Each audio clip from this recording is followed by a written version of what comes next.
রাসূলুল্লাহ সাল্লাল্লাহু আলাইহি ওয়াসাল্লাম যখন আরবের বুকে আগমন করেন, ওই সময় আরবরা কোনো নির্দিষ্ট সন গণনা করতো না।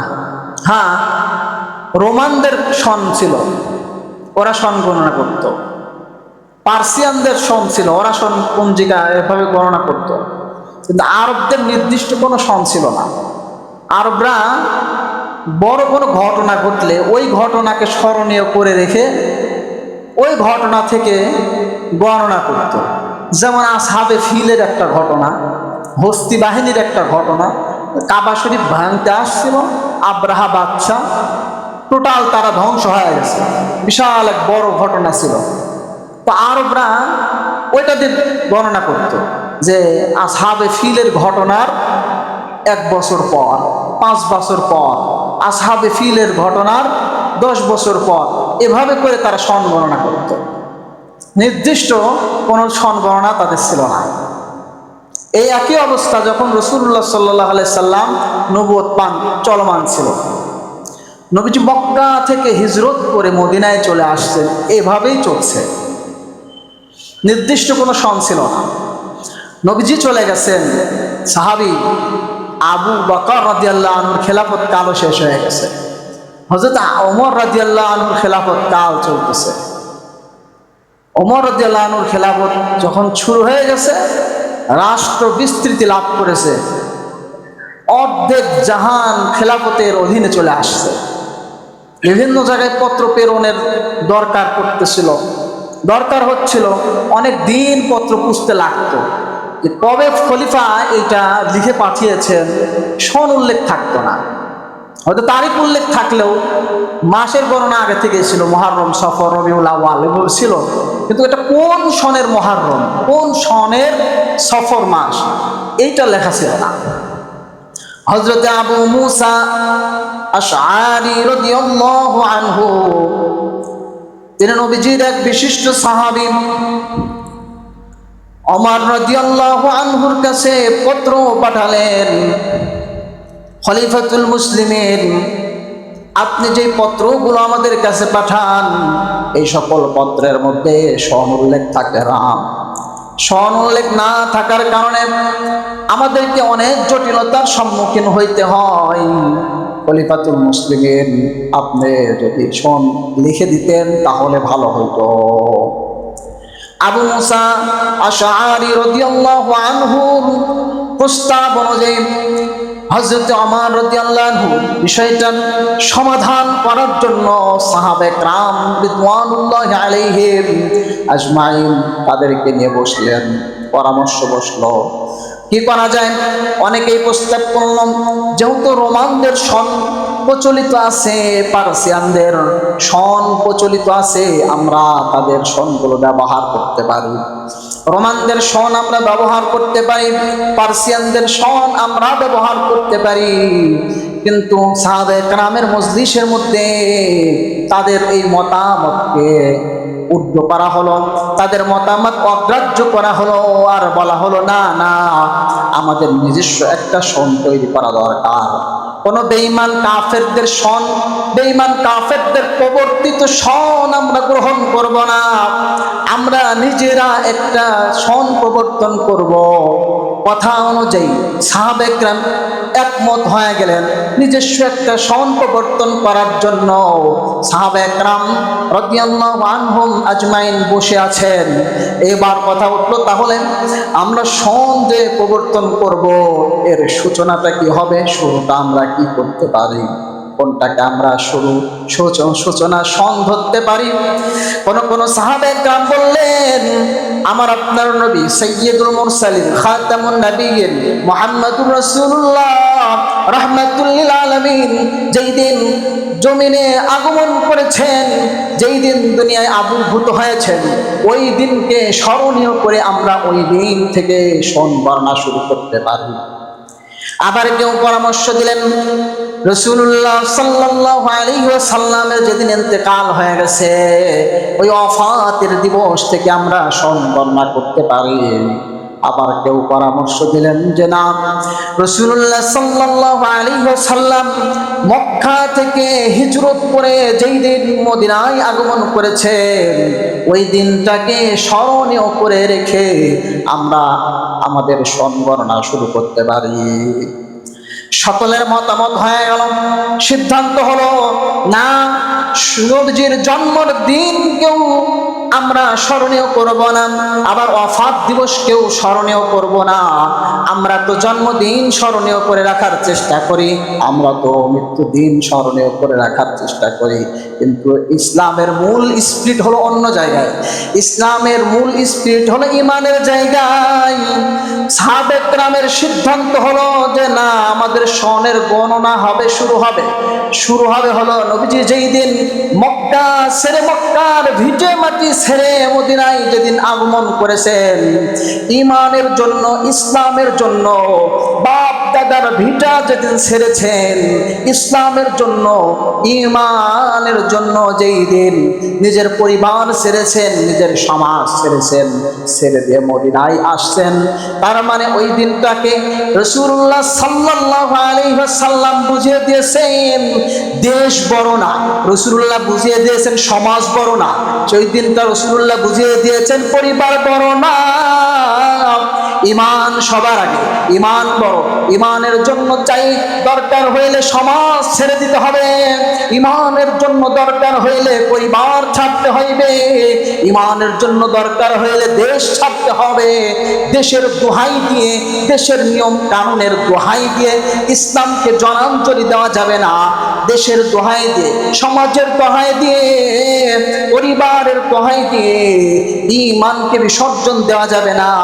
ওই দিনকে স্মরণীয় করে রাখার জন্য, ওই দিনের ওই আমলটাকে স্মরণীয় করে রেখে সাহাবে কেরাম সিদ্ধান্ত নিলেন যে আমাদের বছরের গণনার শুরুটা হবে হলো নবীজি যেই দিন মক্কা থেকে মদিনায় হিজরত করে এসেছেন, ওই দিনটা হবে আমাদের বছর গণনার শুরুর দিন। ওই বছরটা হবে হলো আমাদের বছর গণনার শুরুর দিন। সাহাবে কেরাম ঠিক তাই করলেন। সিদ্ধান্ত হয়ে গেল ওই বছরটাকে আমরা আমাদের বছর গণনার শুরুর সন হিসাবে নির্ধারণ করে নিলাম। কারণ হলো আল্লাহ রাব্বুল আলামিন বলেছেন, আরদুল্লাহি ওয়াসিআতুন ফাতুহাজিরু ফিহা। আল্লাহ রাব্বুল আলামিন ডাক দিয়ে বলেন, ও বান্দারা, আরদুল্লাহি ওয়াসিআ, আল্লাহর জমিন প্রশস্ত, তোমরা হিজরত করো। আল্লাহর জমিন প্রশস্ত, তোমরা হিজরত করো। কোন জায়গায় থাকার কারণে যদি পারিপার্শ্বিক পরিবেশের কারণে, পারিপার্শ্বিক কোনো কারণে ইসলামের কোনো বিধান মানা তোমার অসুবিধা হয়, ইসলামী আমলগুলো করতে তোমার অসুবিধা হয়, আল্লাহ বলেন ওই জায়গায় তো তোমার থাকার দরকার নাই। আল্লাহর জমিনটা প্রশস্ত, যাও যাও ওই জায়গায় চলে যাও। আল্লাহ রাব্বুল আলামিন বলেন, জমিন প্রশস্ত, তুমি অন্যত্র চলে যাও, অন্যত্র গিয়ে হলেও ইসলামের উপরে পরিপূর্ণ থাকার চেষ্টা করো। আজকে বড় আফসোস দেখা যায় কি, মুসলিম কান্ট্রিগুলো ছেড়ে, ইসলামী পরিবেশ ছেড়ে মানুষ অর্থ হাসিলের জন্য, গাড়ি বাড়ি করার জন্য ইসলামী সমাজ থেকে নিজেকে গুটিয়ে নিয়ে সিটিজেনশিপ নিচ্ছে ইহুদিদের সমাজ ব্যবস্থার মধ্যে। তারা আবাসন করে তুলতেছে খ্রিস্টানদের পরিবেশের মধ্যে, হিন্দুদের পরিবেশের মধ্যে, তাদের অঞ্চলে, তাদের রাষ্ট্রে। ফলে কি হলো, তারা ওখানে গিয়ে ওদের যে কৃষ্টি কালচার আছে ওইগুলোর সঙ্গে নিজেকে মিলায় নেয়। নিজের যদিও কোনো ইমানি ন্যূনতম গায়ক থাকার কারণে কিছু কিছু বিষয় সে পালন করতে থাকে, কিন্তু তার পরবর্তীতে প্রজন্ম যেটা আসে, তার সন্তানাদি ওদের স্কুলেই পড়ে, ওদের কলেজেই পড়ে, আস্তে আস্তে কি হয়ে যায়, ওদের কালচারে এরা অভ্যস্ত হয়ে যায়। আস্তে আস্তে ওদের কাছে আর ইসলাম ভালো লাগে না, ওদের কাছে তখন হিন্দু ধর্ম ভালো লাগে, ওদের কাছে খ্রিস্ট ধর্ম ভালো লাগে, ওদের কাছে ইহুদিদের ধর্ম ভালো লাগে, ওদের কাছে ওদের নিয়ম নীতি ভালো লাগে, ওদের রাষ্ট্রকে ভালো লাগে, ওখানেই থাকতে চায়। যদিও ওখানে ইসলাম বিসর্জন দিতে হয়, ইসলামী আমল করা যায় না প্রকাশ্যে। এর জন্য দায়ী কারা হবে? এই যে যারা অর্থর কারণে, অর্থের লোভে ওখানে স্থায়ী বসবাসের জায়গা করে নিয়েছে, স্থায়ী বসবাসের জায়গা করে নিয়েছে। তো তারা ওখানে যে তাদের সন্তানাদিকে রাখলো, ওরা যে বিপদগামী হবে, এর জন্য দায়ী কারা হবে বলেন? যারা ওখানে গিয়ে বসবাস স্থাপন করেছে, বসবাসের জায়গা ওখানে করেছে, তাদের তো দায় এড়ানোর এখানে কোনো সুযোগ নাই।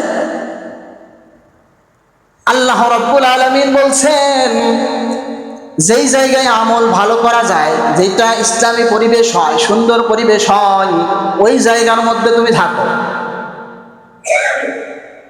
হ্যাঁ, ওখানে যাওয়া যাবে না? যাওয়া যাবে। দাওয়াতের উদ্দেশ্যে যাওয়া যাবে, ইনকামের উদ্দেশ্যে যাওয়া যাবে, কিন্তু ওদের সঙ্গে মিশে যাওয়া যাবে না, ওদের সঙ্গে মিশা যাবে না।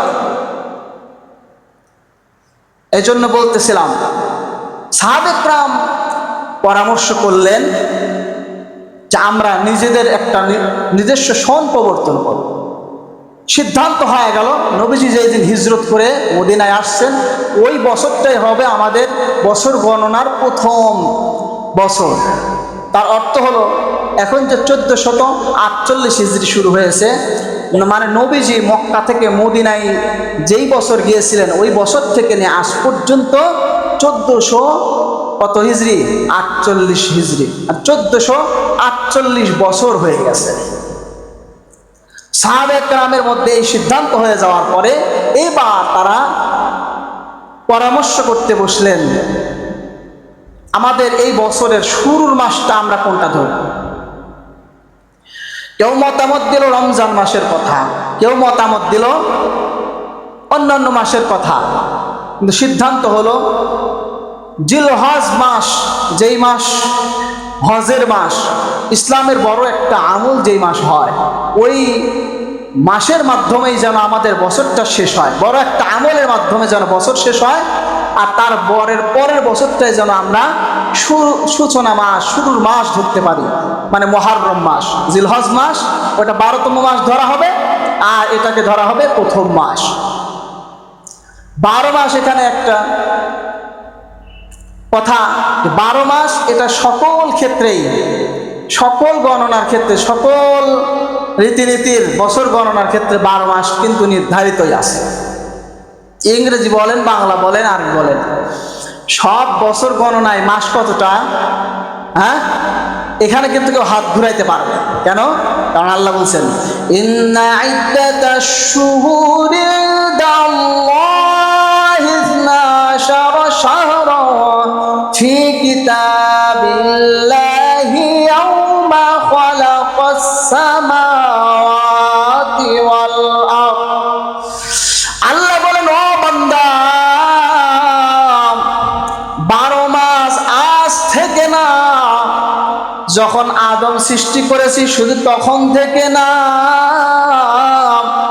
আদম সৃষ্টির আগে আমি যখন আসমান জমিন সৃষ্টি করেছি, তখন থেকে আমি রবের কাছে মাসের সংখ্যা হলো 12টা। বলেন সুবহানাল্লাহ। এই জায়গায় কেউ হাত দিতে পারে না। সব গণনায় মাস কিন্তু 12টাই, কারণ আল্লাহ এই মাস নির্ধারণ করে দিয়েছে। যেদিন তিনি আসমান জমিন সৃষ্টি করেছেন, সেদিনই সাহাবা একরামের সিদ্ধান্ত হয়ে গেল, মুহররম মাস হবে আমাদের বছর গণনার প্রথম মাস। কারণ মুহররম মাস হলো এমন মাস, আল্লাহ রাব্বুল আলামিন স্বয়ং এই মাসের ফজিলত বয়ান করেছেন। রাসূলুল্লাহ সাল্লাল্লাহু আলাইহি ওয়াসাল্লামও এই মাসের ফজিলত বয়ান করেছেন। আল্লাহ বলছেন, আমিনহা আরবাতুন হুরুম, 12 মাসের মধ্যে 4টা মাস হলো সম্মানিত। সেই 4টা মাস কি নবীজি জানাইছেন, সেই 4টা মাসের মধ্যে একটা মাস হলো মুহররম মাস। নবীজি ডাক দিয়ে বলছেন, আফজাল সিয়াম বাদা শাহরে রমাদান সিয়াম শাহরিল্লাহিল মুহররম। নবীজি বলেন, রমজান মাসের রোজার পরে সবচাইতে ফজিলতের রোজা আল্লাহর মাস, মুহররম মাসের রোজা। সুবহানাল্লাহ বলেন। এখানে বলছেন আল্লাহর মাস, মুহররমের সঙ্গে আল্লাহ কথাটা যোগ করে দিয়ে নবী বলতেছেন মুহররম মাস আল্লাহর মাস। সাহাবা একরাম সব বিবেচনা করে বললেন, তাহলে আমরা যেই বছর গণনা করতে শুরু করছি, যে বছর গণনা সূচনা আমরা করতেছি, যেই সন প্রবর্তন আমরা করতেছি, এই সনের প্রথম মাস নবীজির থেকেও যেহেতু সম্মানিত হওয়ার কথা আছে, আল্লাহ থেকেও আছে, সুতরাং এই মাস থেকে আমরা আমাদের হিজরি সন গণনার প্রথম মাস বলে বিবেচনা করব। সিদ্ধান্ত হয়ে গেল। সিদ্ধান্ত হলো নবীজির হিজরতের থেকে 16 বছর পরে। কত বছর পরে? নবীজির হিজরতের 16 বছর পরে, মানে নবীজির মদিনায় হিজরত করে আসছেন তারও তো 10 বছর পরে ইন্তেকাল, তারপরে আরো প্রায় 3 বছর মতো আবু বকরের খেলাফত, এরপরে ওমরের খেলাফত শুরু হলো। ওমরের খেলাফতের সময় অর্থাৎ হিজরত থেকে শুরু করলে দেখা যাবে 16 বা 17 হিজরি সন যখন 16 বা 17 বছর যখন হইল, তখন এই সিদ্ধান্ত হলো যে আমরা মুসলমানদের জন্য একটা সন প্রবর্তন করব, আর সেটা হবে নবীজির হিজরতের বছর থেকে শুরু। সেই হিসাব করে তো এই হিজরি সন গণনার যে সিদ্ধান্ত হলো, এটা হলো 16 অথবা 17 হিজরি সনে। আর এর গুরুত্ব কেমন? এর গুরুত্ব হলো রোজার যেমন গুরুত্ব, হজের যেমন গুরুত্ব, এই সনের হিসাব রাখার গুরুত্ব তেমন। কেন? নবীজি বিভিন্ন সময় বিভিন্ন রোজার ফজিলতের কথা বলছেন। বলছেন লাইলাতুন নিসফি মিন শাবান, শাবান মাসের 15 তারিখে রোজা রাখলে এত সওয়াব, লাইলাতুল কদরের ইবাদতে এত সওয়াব, আবার হজের এত ফজিলত। বলেন তো দেখি, হজ, লাইলাতুল কদর আর শাবানের 15 তারিখ, শবে বরাত, এগুলো কি ইংরেজি তারিখ অনুযায়ী নির্ধারিত হয়? ইংরেজি অনুযায়ী হয়? বাংলা অনুযায়ী হয়? নাকি আরবি অনুযায়ী হয়? আরবি অনুযায়ী হয়। তাহলে ইসলামের বড় বড় 2টা আমল, রোজার মতো আমল, হজের মতো আমল, কোরবানির মতো আমল, ঈদের মতো আমল, এটা ইংরেজি তারিখ অনুযায়ী হয় না, এটা আরবি তারিখ অনুযায়ী হয়। তাহলে মুসলমানদের ওয়াজিব, মুসলমানদের ফরজ আদায় করার জন্য এই আরবি তারিখের হিসাব জরুরি কিনা জোরে বলেন? নাহলে তো হজই হবে না। আরবি হিসাব না হলে তো হজই হবে না, আরবি হিসাব না হলে তো রোজাই হবে না, আরবি হিসাব না হলে তো ঈদই হবে না। তাহলে এগুলো যেমন মুসলমানদের উপরে ফরজ, এগুলো যেমন মুসলমানদের উপর ওয়াজিব, এর হিসাব রাখাটাও মুসলমানদের উপরে ফরজ আর ওয়াজিব। কিন্তু কতজনে জানি আমরা, কতজনে হিসাব রাখি? আল্লাহ রাব্বুল আলামিন মাঝে মাঝে যে অফার গুলো দিয়েছেন, যে ফজিলতের কথা নবীজি শুনাইছেন, যে এই রাত্রে ইবাদত করলে আল্লাহ তার জীবনের গুনাহ মাফ করে দিবেন, আল্লাহ রাসূল সাল্লাল্লাহু আলাইহি ওয়াসাল্লাম মাঝে মাঝে শুনাইছেন এই দিনে যদি রোজা রাখো, তাহলে এই দিনে রোজা রাখার কারণে 1 বছরের গুনাহ মাফ করে দিবেন আল্লাহ। সেই কথাগুলো বলেন কোন জানুয়ারি মাস, কোন ইংরেজি মাসের তারিখের সাথে কি নির্ধারণ করে বলা আছে? বাংলা মাসের সাথে নির্ধারণ করে বলা আছে? নাই। আছে কিসের সঙ্গে? আরবি মাসের সঙ্গে, আরবি তারিখের সঙ্গে সম্পৃক্ত করে বলা। এই জন্য আল্লাহর পক্ষ থেকে দেওয়া অফার গুলো পেতে হলে আমাদেরকে আরবি তারিখ, আরবি সনের হিসাব রাখা লাগবে। রাসূলুল্লাহ সাল্লাল্লাহু আলাইহি ওয়াসাল্লাম এই মাসের ফজিলত বয়ান করেছেন, মুহররম মাসের ফজিলত বয়ান করেন। নবীজি বলেন আফজালুস সিয়াম বাদা শাহরি রমাদান সিয়ামু শাহরিল্লাহিল মুহাররম। মুহাররম মাস এটা আল্লাহর মাস। রমজানের রোজার পরে সবচাইতে ফজিলতপূর্ণ রোজা হলো মুহাররম মাসের রোজা। বলেন সুবহানাল্লাহ। নবীজি বলছেন সিয়ামু ইয়াউমি আশুরা ইন্নী আহতাসিবু আলাল্লাহি আন ইউকাফিরাস সানাতাল্লাতী ক্বাবলা। আশুরার দিনের রোজা এটা রাখার ফজিলত কেমন, আমি আশাবাদী আল্লাহ এই রোজার কারণে পূর্বের 1 বছরের গুনাহ মাফ করে দিবেন। আশুরা মানে আশুরা আশারাতুন থেকে, মানে 10ম দিন, মুহররম মাসের 10ম দিনকে আশুরা বলে। এই যে মুহররম মাস শুরু হয়েছে আজকে 3 তারিখ, আগামী শুক্রবারে হবে 10 তারিখ, এইটাকে বলবে আশুরার দিন। আশুরার দিনের রোজার ব্যাপারটা কেমন ভাবে আসছে, নবীজি যখন হিজরত করেন মক্কা থেকে মদিনায় আসলেন, আসার পরে লক্ষ্য করলেন ইহুদিরা এই দিনে রোজা রাখে। নবীজি ডাক দিয়ে বললেন এটা কোন দিন তোমরা রোজা রাখো? ইহুদিরা বললে ইয়াউমুন আযীম, এটা একটা মহান দিবস। কোন মহান দিবস? ক্বাদ নাজ্জাল্লাহু মূসা মিন ফিরাউন। ইহুদিরা নবীজিকে ডাক দিয়ে বললেন এই দিবসে আল্লাহ রাব্বুল আলামিন নবী মূসা আলাইহিস সালাম এবং তার সম্প্রদায়কে ফিরাউনের জুলুম থেকে নিষ্কৃতি দিয়েছিলেন,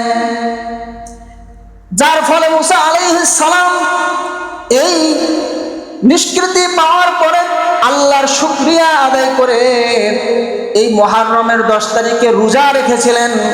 আমরা তার অনুসরণ করে এই দিনে রোজা রেখে থাকি। যখন ইহুদিরা এই বর্ণনাটা দিল, নবীজি সাল্লাল্লাহু আলাইহি ওয়াসাল্লাম ডাকতে বললেন নাহনু আহাক্কু বিমূসা মিনকুম। এই ইহুদিরা তোমরা তো মূসা আলাইহিস সালামের মিথ্যা দাবিদার, তার অনুসারী হওয়ার মিথ্যা দাবিদার। আসল অনুসারী তো আমরা। মূসা যেই পথের পথিক ছিলেন আমরা ওই পথের পথিক। মূসা আলাইহিস সালাম এর অনুসরণের ক্ষেত্রে তোমাদের চাইতে আমরাই বেশি হকদার। ফাসানাহু, সুতরাং নবীজি সাল্লাল্লাহু আলাইহি ওয়াসাল্লাম আশুরার দিনে মুহররমের 10 তারিখে রোজা রাখলেন। ওয়া আমারা বিসিয়ামিহি, সাহাবায়ে কেরামকেও বললেন তোমরাও রোজা রাখো। সাহাবায়ে কেরামও রোজা রাখলেন। আর নবীজি বললেন এই দিনের রোজার সব কেমন হবে? নবীজি জানান এই দিনের রোজা রাখলে পূর্বের 1 বছরের গুনাহ মাফ হয়ে যাবে। নবীজি সাল্লাল্লাহু আলাইহি ওয়াসাল্লাম এইবার সাহাবায়ে কেরামকে যে কথাটা সতর্ক করলেন, শোনো সাহাবায়ে কেরাম, সুমু ইয়াউমা আশুরা খালিফুল ইয়াহুদা ওয়ান নাসারা। ও সাহাবায়ে কেরাম শোনো, ইহুদিদের সঙ্গে তোমরা মিল করে রোজা রাখো না। আশুরার রোজা রাখবা, ঠিক আছে, রোজা রাখো, আশুরার রোজা রাখলে সওয়াব হবে, কিন্তু রোজা রাখার ক্ষেত্রে ইহুদি খ্রিস্টানদের সঙ্গে তোমরা মিল করে রেখো না। তারা তো শুধু 10 তারিখে রোজা রাখে, তোমরা ইহুদি খ্রিস্টানদের সঙ্গে বিরোধিতা করো। বিরোধিতা শিখাচ্ছেন কে? মুহাম্মাদুর। মানুষের বিরুদ্ধাচরণ করা এটা কি ভালো না মন্দ? মন্দ কথা না? মানুষের বিরোধিতা করা এটা কিন্তু মন্দ কথা, খারাপ কথা। কিন্তু এই জায়গায় বিরোধিতা শিখালেন কে? স্বয়ং আল্লাহ রাসূল সাল্লাল্লাহু আলাইহি ওয়াসাল্লাম। কেন? কারণ যাদের মূল হলো পথভ্রষ্টতা, যারা মৌলিকভাবেই পথভ্রষ্ট, ওদেরকে কোনো ক্ষেত্রে অনুসরণ করতে নেই। কারণ একটা অনুসরণ করতে করতে বাতিল জিনিসগুলো অনুসরণীয় হয়ে যেতে পারে। বলবে ওদের তো এটা ভালো আছে, তো আমরা ওইটা নেই, কোনো সুযোগ নেই। ইসলাম এটা কমপ্লিট একটা ধর্ম, ইসলামের মধ্যে যথেষ্ট আদর্শ আছে, অন্যের থেকে আদর্শ ধার নেওয়ার প্রয়োজন নাই।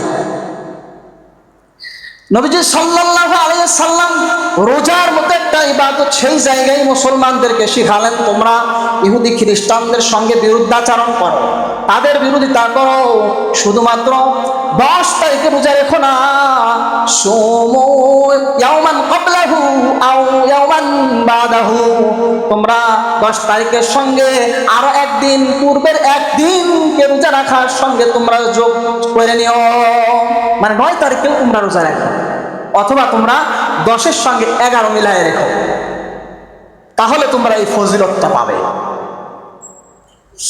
এখানে বড় আশ্চর্যের ব্যাপার, নবীজি বিরুদ্ধাচরণ শিখালেন, ইহুদি খ্রিস্টানদের বিরুদ্ধাচরণ শিখালেন, আর আমরা ক্ষণে ক্ষণে সময়ে সময়ে বিভিন্ন অজুহাতে ইহুদি খ্রিস্টানদের সাপোর্টার হয়ে যায়। কথা বলেন ঠিক না? সাপোর্টার হয় কি হয় না? ইহুদি খ্রিস্টানদের বিভিন্ন অজুহাতে সাপোর্টার হয়, তাদের দেশের পতাকা গায়ে ঝুলায়, আবার মাথায় ঝুলায়, গাড়িতে ঝুলায়, বাড়ির ছাদে ঝুলায়, ঝুলায় কি ঝুলায় না? নবীজি ইবাদতের ক্ষেত্রেও, যেখানে একটা কমপ্লিট ভালো কাজ, সেই জায়গায় ইবাদতের ক্ষেত্রেও বিরুদ্ধাচরণ শিখালেন ইহুদি খ্রিস্টানদের।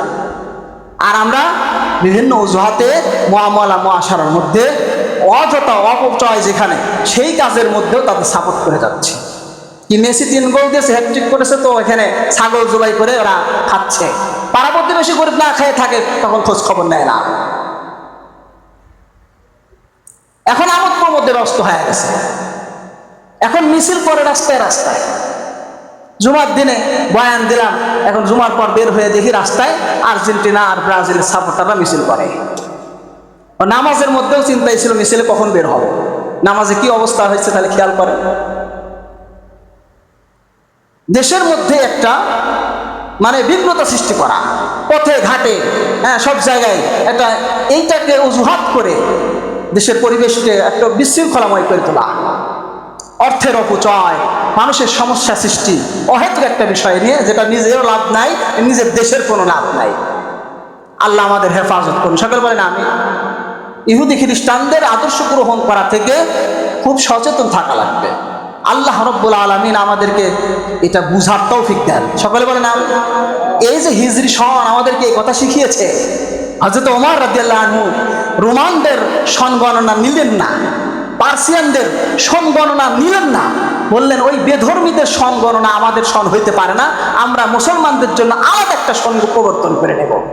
এই যে হিজরি সন শুরু হয়েছে, মুহররম মাস, আরবি বছরের নববর্ষ শুরু হয়ে গেছে 1448 হিজরি, এটা মুসলমানরা প্রবর্তন করেছে। ইহুদি খ্রিস্টানদের অনুসরণ করবেন না, কারণ তারাই ছিলেন নবীজির আসল অনুসারী, তারা নবীর শিক্ষা পেয়েছেন, ওদের সঙ্গে কোনো সখ্যতা নাই, ওদের সঙ্গে কোনো সখ্যতা নাই। আল্লাহ তো ডাইরেক্ট বলছেন, লা ইয়াত্তাখিযুল মুমিনুনাল কাফিরিনা আউলিয়া, মুমিনরা যেন কাফেরদেরকে কখনোই কোনোভাবেই বন্ধু মনে করেন না, মনে করেন। ওয়া ইয়াফআল যালিকা ফালাইসা মিনাল্লাহি বিশাই, আর যে এই কাজ করবে আল্লাহর কাছে তার কোনো প্রাপ্তি নাই। আল্লাহ আমাদের হেফাজত করুন, সকলে বলে না সুবহানাল্লাহ। আমরা যারা সুন্নত পড়ে নেই, কবলা জুমা 4 রাকাত আদায় করে নেই। ওয়া আখিরু দাওয়ানা আলহামদুলিল্লাহি রাব্বিল আলামিন।